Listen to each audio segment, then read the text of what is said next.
Les animaux malades de la peste.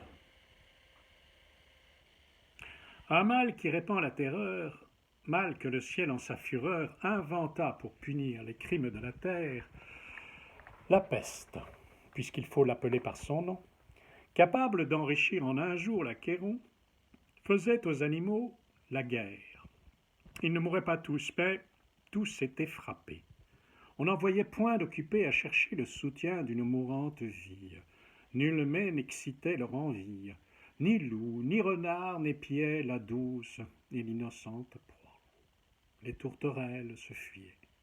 Plus d'amour partant, plus de joie.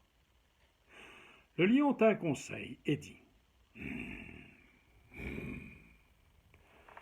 Mes chers amis, je crois que le ciel a permis pour nos péchés cette infortune, que le plus coupable de nous se sacrifie aux traits du céleste courroux. Peut-être il obtiendra la guérison commune. L'histoire nous apprend qu'en de tels accidents on fait de pareils dévouements. Ne nous flattons donc point. Voyons sans indulgence l'état de notre conscience. Pour moi, satisfaisant mes appétits gloutons, j'ai dévoré force moutons. Que m'avait-il fait ? Nulle offense. Même il m'est arrivé quelquefois de manger le berger. Je me dévorerai donc s'il le faut, mais je pense qu'il est bon que chacun s'accuse ainsi que moi, car on doit souhaiter selon toute justice que le plus coupable périsse. Sire, dit le renard, vous êtes trop bon roi, vos scrupules font voir trop de délicatesse. Eh bien, manger, mouton, canaille, sotte espèce, est-ce un péché ?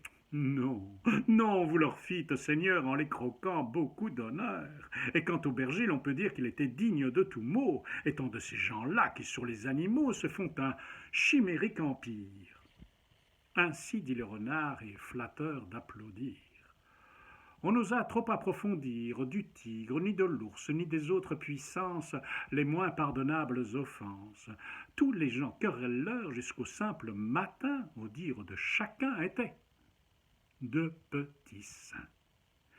L'âne vint à son tour et dit : « J'ai souvenance qu'en un pré de moine passant, la faim, l'occasion, l'herbe tendre, et je pense quelques diables aussi me poussant, je tondis de ce pré la largeur de ma langue.